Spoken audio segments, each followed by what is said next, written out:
When it's like marketing or you start a business and you have to have a marketing plan, or you have to, like, who's your audience, who's your customer? And I've also often wondered that, yet I'm so that I just,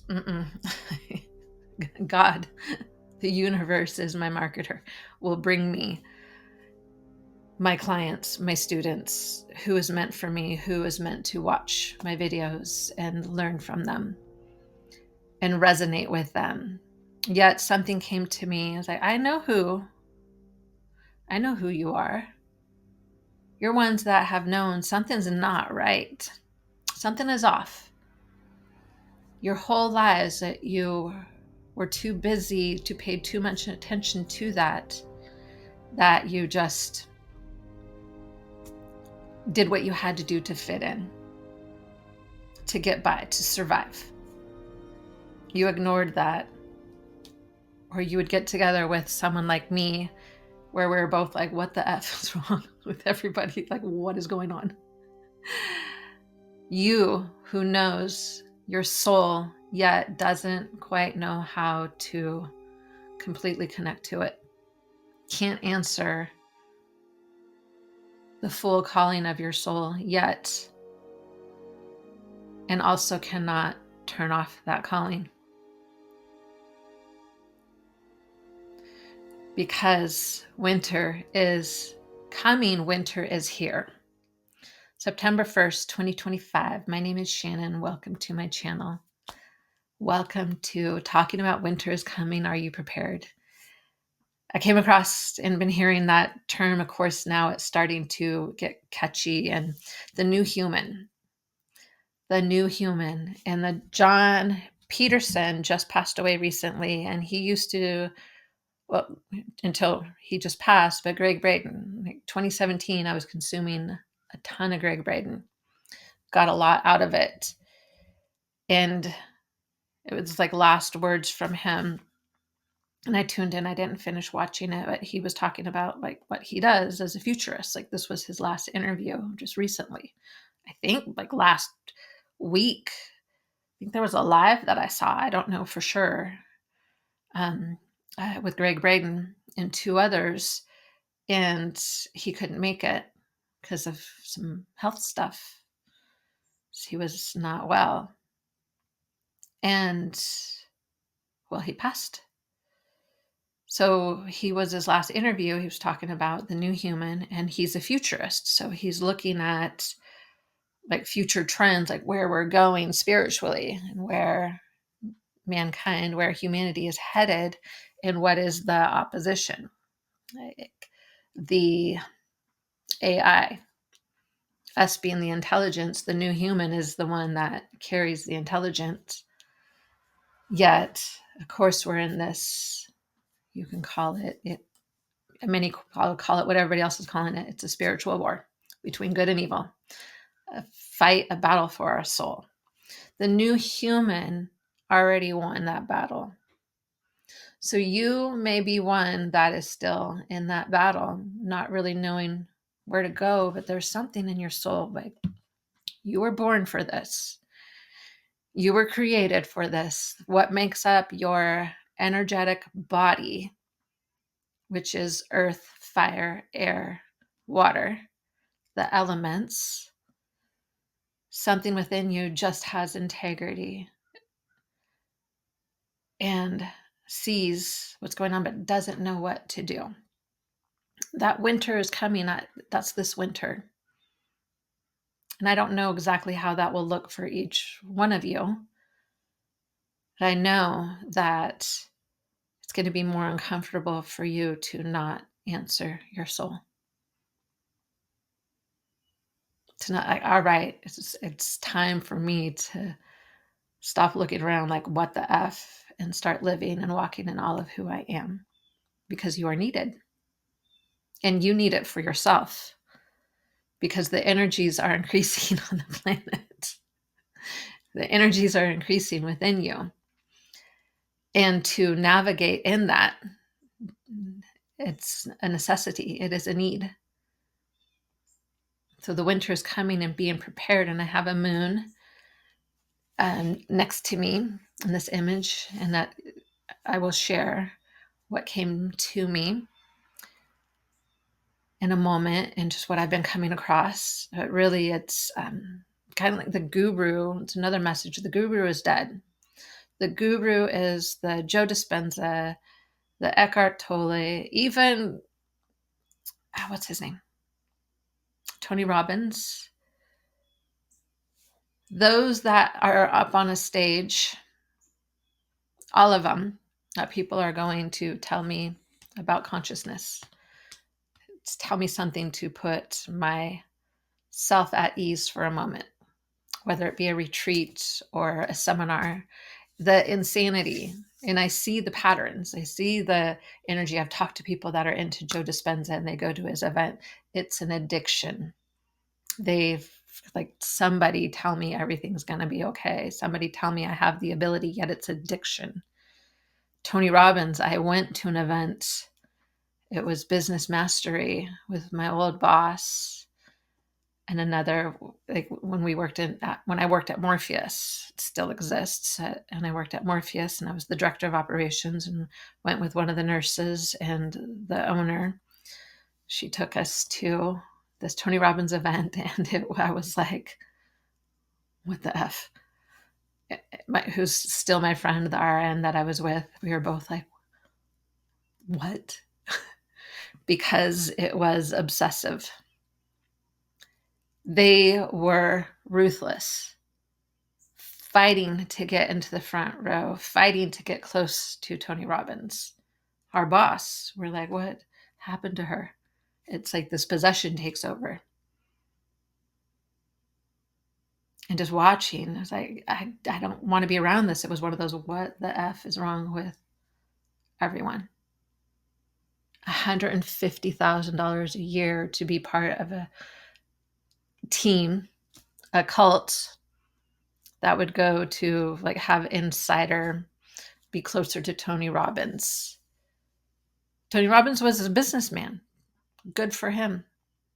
He even did a movie, I'm Not Your Guru. And I thought, it's all fake. But he was telling everybody, I'm not your guru. It was all fake. We gather information on each person that comes in. And so it's like, I know this information and I pick them out in the audience to use as an example to get like a breakthrough. I mean, he truly wants to help people and wants to break through, but that amount of money, that amount of putting someone on a stage and worshiping and idolizing that pedestal, that guru, always leads to corruption, always leads to greed, whether he knows it or not. All you have to do is watch the audience and observe and witness. Same with Joe Dispenza. Abraham Hicks turned into everybody trying to like give something. It worked for a time. Now it's time for us to pick up our own cross, to walk the walk, because winter is coming. Our souls demand it of us, demand it of you. So I want to share some really cool stuff and just some insights about this time, because the new human, mankind, is having the ability to connect to our senses, and there's many different ways to do it. Yet I'm here to share that with you, share some examples of how I'm beginning to experience like more and more the telepathy, the just like those senses that we have been disconnected, where it's uncanny. I'm still getting used to it. I'm still trying to figure out. We all have these abilities. So how can I lead you into those abilities with more like feeling empowered and confident and capable of doing that? That's what I'm here for. That's who my audience is. And that is coming to me to own that more and to own that I am walking in that, to own that, so then I could guide others to walk, because winter is here. It is, who knows? It's already intense. I think we're waiting for something drastic to happen. It's already happening. It has been winter for a while, longer than we know. It's just really that like this winter, this phase that we're in is really pulling back the veil. and being like, you got to see this. And there's so much evidence out there yet. Welcome. And let's get into some fun stuff to tie it all together. A triquetra is a symbol composed of 3 interlocking loops representing different concepts depending on its cultural content. It symbolizes the Holy Trinity in Christianity and the cycle of life, birth, death, and rebirth, or the triple goddess in pagan and Celtic cultures. The name triquetra itself means 3-cornered, a 3 knotted in Latin, and is also known as the Trinity knot. So for the Celtic pagan one, the maiden represents innocence, youth, and new beginnings, waxing moon. The mother embodies fertility, nurturing, and maturity, full moon. And the crone symbolizes wisdom, endings, and rebirth, waning moon. Isn't that fantastic? So I've known for a while, and I've come across information, like, I don't know if I know, that much of, I would say it's the Catholic, because it was the Catholic Church, and then they broke off the Christian. And do we even really know what is what and what is true? Yet I do find it fascinating that the Celtic pagan came first, because then the church made like paganism evil and bad. Obviously, right there, now I know anytime that there is a group or an organization that is pointing at something as evil or bad, it's really good to look what they're pointing at and be like, there's some clues to who we are there. So this is beautiful. If you think about it, like so many think of like the patriarchy, it's evil. And it could be our lineage, ancestral healing, you can call it.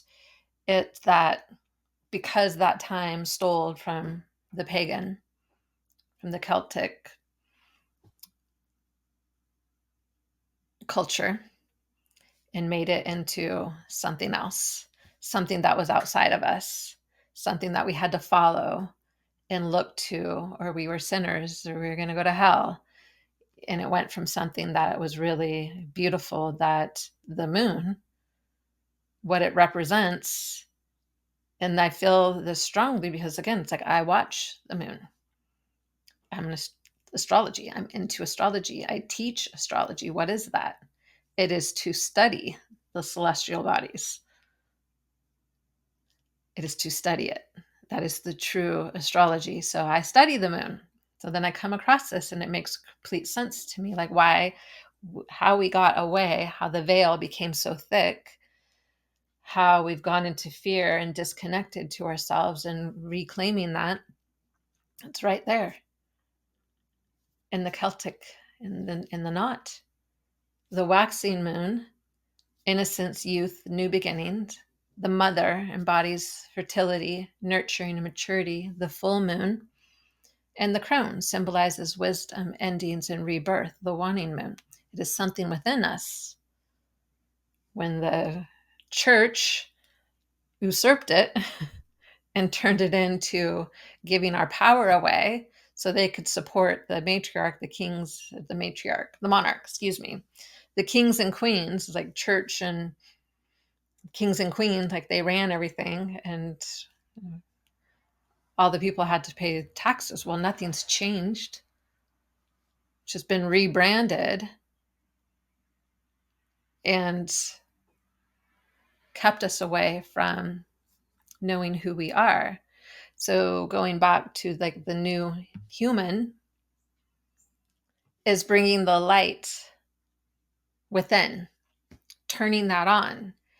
It is our senses that we have been disconnected from.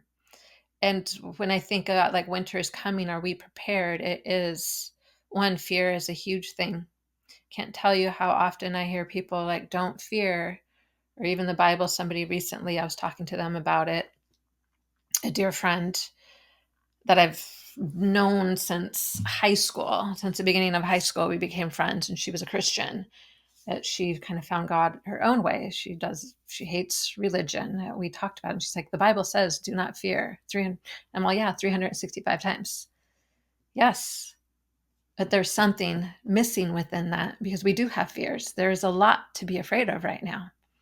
So to be honest and authentic within that keeps our innocence, keeps us nourishing and nurturing. It's like that youth, the maiden, then the mother, and then the crone, the phases of the moon, all of them. And that is being prepared for winter, is to be able to look at that.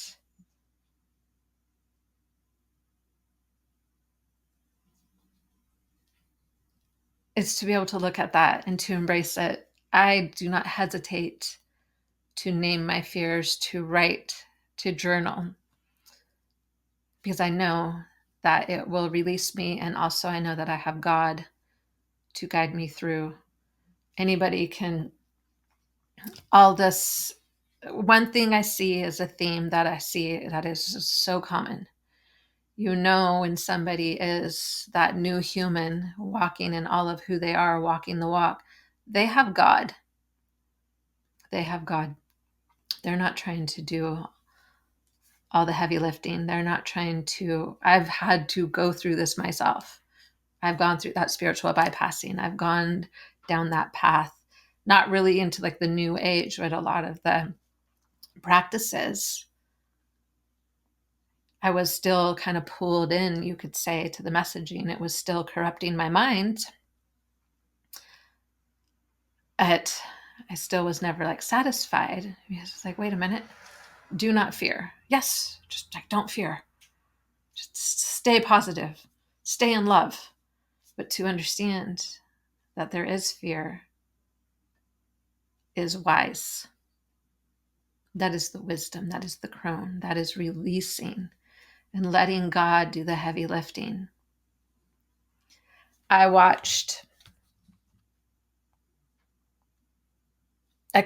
still consume information, and I'm still aware of this, and I'm still aware that I get pulled in, yet I pay attention and I witness myself, so I get better and better with that. Dr. Mayan Balik, she was Amy Farrah Fowler from the Big Bang Theory and Blossom.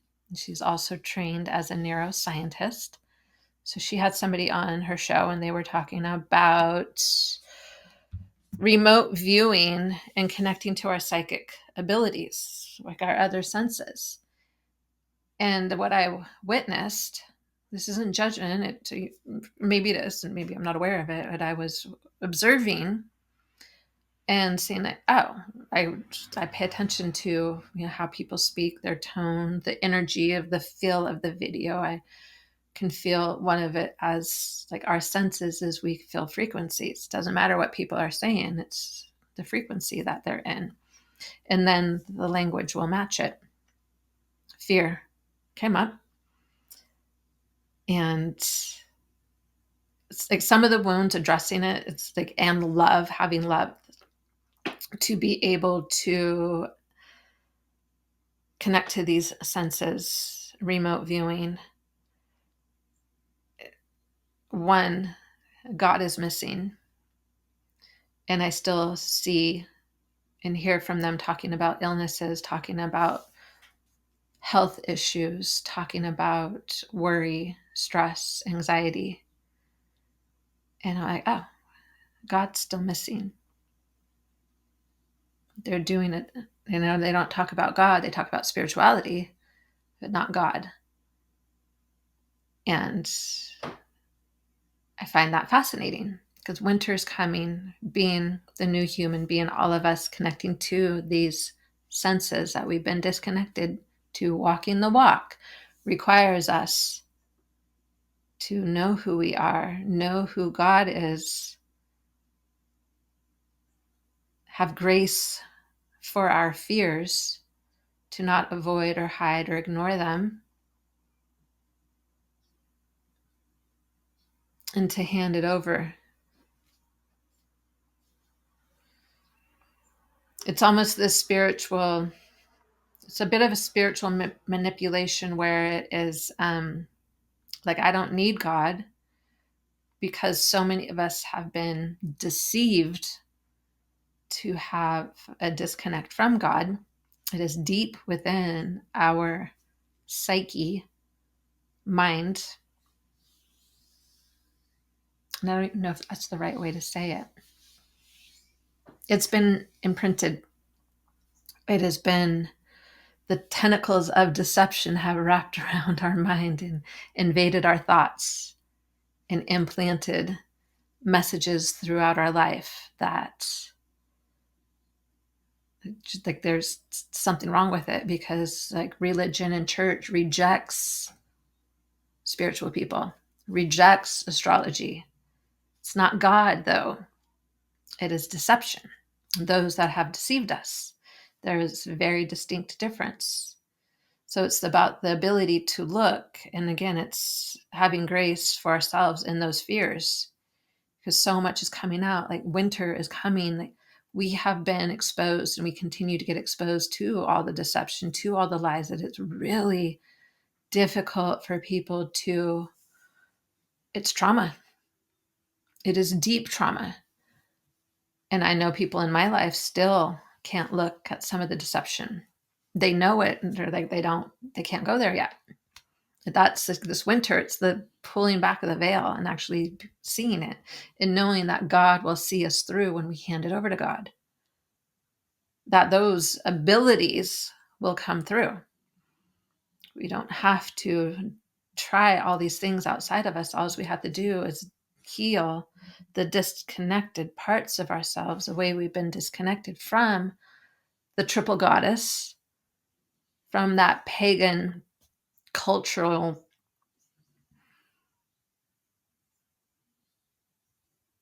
messaging. Like, who are we?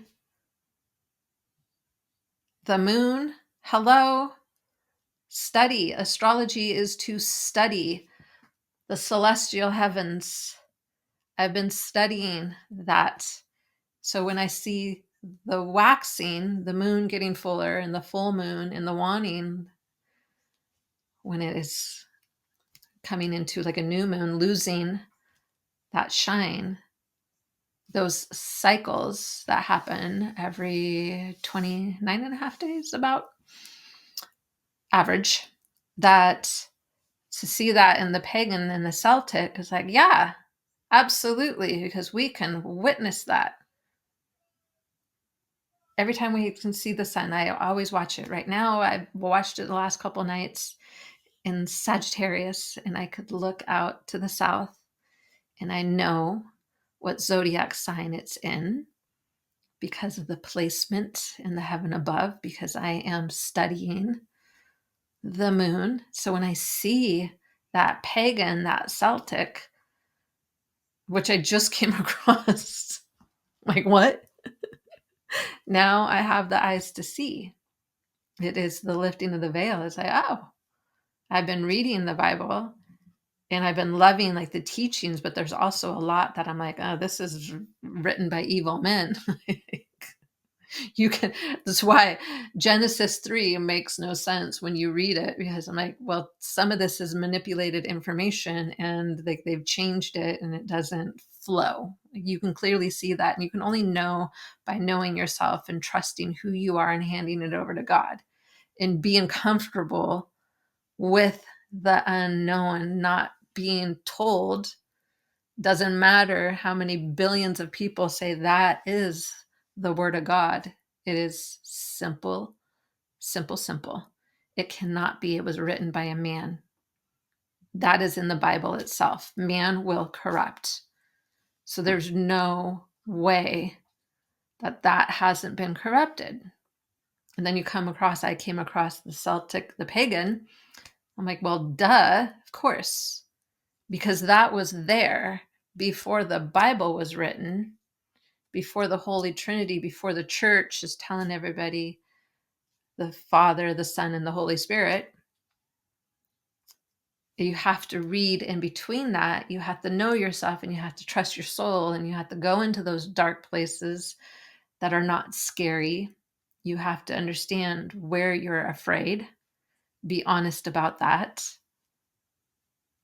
Know that I promise you, anxiety, stress, worry is all the evidence that you need to know that you have fear in your life. And then don't try to think your way out of the stress, anxiety, or the worrying. If you try to think your way out of it, you are doing yourself a disservice. Stop it. If that happens to be you, or if you get influenced by any of that, I'm not pulled into any of that, maybe not influenced, but pulled into any of that because of loved ones. It's easy, and other people. Even when you start opening up and you're really opening up to your senses and you feel others' worry, anxiety, and stress, and you second guess yourself, say, oh, should I be worried about this? just happened to me a couple of days ago. I was like, you're not worried about that? And I could feel their worry about it. And I'm like, am I supposed to be? Like, no, absolutely not. I am prepared. And I'm sharing with you how to be prepared, how to have fun with it. It is fun. And sometimes it's overwhelming, and you got to take a break, and you got to rest, and you got to sit down and sort it out and figure out what is real, what is not. What is real will not give you stress, anxiety, or worries. Yet you can't just bypass that. You have to address it. This is a huge, huge, huge shift. There's simplicity to it, yet there is, like, our minds have been programmed. Going back to get into these talks, like, you can see the programming in the minds because people are still experiencing illness. They're still experiencing, and they're just, nope, don't go into the fear. That is the spiritual bypassing. It is the stamp. Might as well just have a big old tattoo on your forehead. I'm living from fear. I don't care what's coming out of my mouth, how many people I've talked to remote view. That's a dangerous game if you don't have God in it. And trying to do it with love without the wisdom, you will get to certain places that you're still going to be in the fear. You'll still have, like, I've listened to people, they still have the anxiety, the stress, the illnesses. I hope this helps.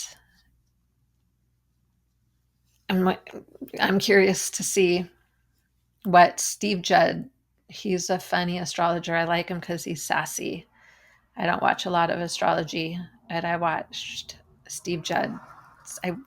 I'm to be honest, I watch a couple a week, and sometimes it's just for a minute or two. But Steve Judd, his is like 15 minutes, and I watched all of it.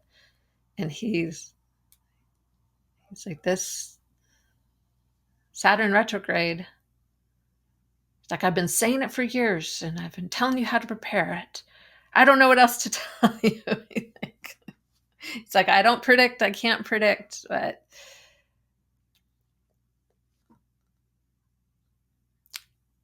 it could be as simple as more of lifting of the veil and seeing the deception and seeing where we're still. It's so interesting to see people to just find out that Trump really wasn't going to expose the deep state, all the evil in the world. He is that. He's just another extension of that, which has been deceiving us. And that's the stuff that is wise to look at. And it's simple. It can be very simple and spiritual. Anywhere where you're thinking somebody's going to save us, it is for us. That is why we're in this mess, is because we gave all of our power away. We forgot who we were as the mother, the maiden, and the crone. Even the word crone, people have a difficult time with because it has been taken from us and turned against us as something bad. With a big wart on your nose, rejected by society, like bitter and cranky and I'll get you. The crone is a wise, beautiful woman. Embrace all the parts of you. Until next time, I appreciate you. Thank you for tuning in. Bye.